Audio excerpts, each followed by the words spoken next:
ঠিক আপনার ভয়েসটাকে এভাবেও করতে পারেন, অথবা আপনি আপনার ভয়েসটাকে ঠিক এইভাবেও করতে পারেন, অথবা আপনি আপনার ভয়েসটাকে এইভাবে করতে পারেন।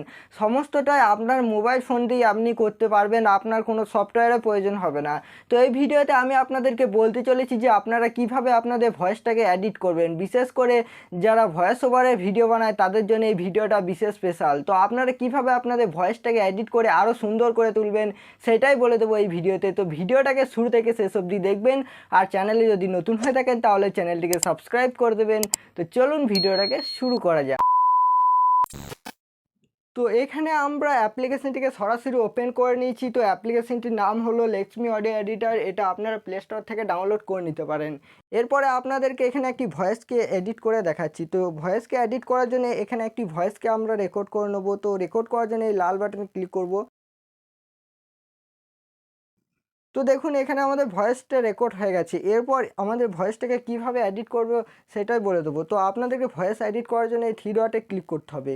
তো থ্রি ডটে ক্লিক করার পর দুটি অপশান এনেবেল রয়েছে, একটি হলো ইম্পোর্ট আর একটি হলো ইফেক্টস। তো আপনারা ইফেক্টে আসবেন। ইফেক্টে আসার পর এখানে আপনারা প্রচুর ইফেক্ট পেয়ে যাবেন। তো আপনাদের যদি এই ভিডিওটার যে অডিও রয়েছে সেইটার স্পিড কমাতে চান তাহলে এই নর্মালাইজে আসবেন। নর্মালাইজে আসার পর দেখুন আপনাদের এই যে অডিওটা রয়েছে এটার স্পিড কমে গেল। এরপর যদি আপনারা আবার ইফেক্টে আসেন তাহলে আপনাদের এখানে রিভিউস, চেঞ্জ স্পিচ, এখানে অনেক রকমের অপশান পাবেন। তারপর চেঞ্জ স্পিড, আপনাদের ভয়েসটার স্পিড বাড়াতে চান বা আপনাদের ভয়েসটার স্পিড কমাতে চান, এখান থেকে আপনারা স্পিড বাড়ানো কমানো করতে পারবেন। তারপর রয়েছে কম্প্রেসার, আপনাদের ভয়েসটাকে কীভাবে রাখবেন আপনারা এখানে ঠিক সেটিং করে নেবেন। তারপর অ্যাপ্লাইয়ে ক্লিক করলে আপনাদের কিন্তু এটা সেটিংটা ঠিক এইভাবে হয়ে যাবে, আরও ভালো লাগবে আপনাদের এই ভয়েসটা শুনতে। তো আপনারা যদি ধরুন কোনো একটি ভুল করে দিয়েছেন এবং সেই আগের অবস্থায় যেতে চান তাহলে আপনার এই আনডু করে দিলে কিন্তু আপনার ঠিক আবার আগের অবস্থায় ফিরে আসবেন। তো আপনারা প্রথমে এই আনডু করে নেবেন যদি কোনো ভুল কিছু করে থাকেন এখানে।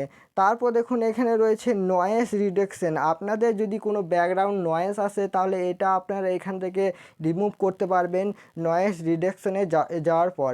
তারপর রয়েছে ইকো, আপনাদের যদি এখানে কোনো ইকো দিতে চান তাহলে আপনারা এখান থেকে ইকো দিতে পারেন। তারপর রয়েছে রিভিউড। তারপর এখানে প্রচুর অপশান রয়েছে, এই অপশানগুলি আপনাদের প্রয়োজন হবে না। আপনাদের প্রয়োজন হবে শুধুমাত্র কম্প্রেসার আর চেঞ্জ স্পিড আর চেঞ্জ নর্মালাইজের। এই কতগুলি আপনারা যদি ব্যবহার করেন আপনাদের ভয়েসটা আরও সুন্দর হয়ে যাবে। তো দেখুন আমাদের ভয়েসটাকে আর বেশি এডিট করব না। এরপর আমি কি করব, আমাদের ভয়েসটাকে সেভ করার জন্য সেভ বাটনে ক্লিক করব। সেভ বাটনে ক্লিক করার পর এখানে আপনাদের এই প্রজেক্টটাকে কিছু নাম দিয়ে দিতে পারেন। তো আমি কিছু নাম দিয়ে দিলাম। তারপরে এই সেভ বাটনে ক্লিক করলে কিন্তু আপনাদের এই ভয়েসটা সেভ হয়ে গেল। এরপর আপনারা এই ভয়েসটাকে ব্যবহার করে একটি ভালো সুন্দর ভিডিও তৈরি করতে পারবেন। তো ভিডিও শুরুর আগে আপনাদেরকে বলে নিতে চাচ্ছি, আপনি যদি চ্যানেলে নতুন হয়ে থাকেন তাহলে চ্যানেলটিকে সাবস্ক্রাইব করে দেবেন। তো চলুন ভিডিওটাকে শুরু করা যাক। তো এই ছিল ভিডিওটা কেমন লাগলো অবশ্যই কমেন্ট করে জানাবেন, আর চ্যানেলে যদি নতুন হয়ে থাকেন তাহলে চ্যানেলটিকে সাবস্ক্রাইব করে দেবেন। তো দেখাবে নেক্সট ভিডিওয়, ততক্ষণ ভালো থাকুন, সুস্থ থাকুন, ধন্যবাদ।